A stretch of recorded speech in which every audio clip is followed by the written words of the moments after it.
bạnពេលបើកុំព្យូទ័រឡើងមកស្រាប់តែឃើញរត់ទាំង Windows Script Host បែបនេះ Startup Check.vbs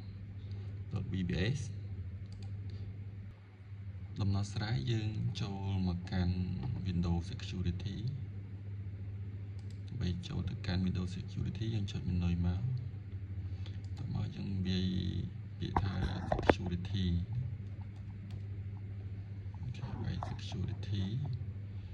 យើងចេញហើយនេះ Windows Security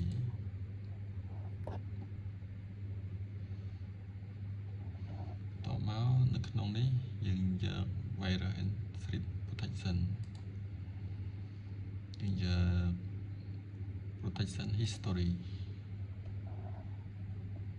ចឹងនៅខាងលើនេះយើងឃើញមាន Threat Quarantine ចុចវាមកក្រោមមកចុច Yes នេះយើងឃើញហើយចឹងបញ្ហាមិញគឺ Startup Check.vbs ណាចឹងយើងចុច Accent យើងយក Restore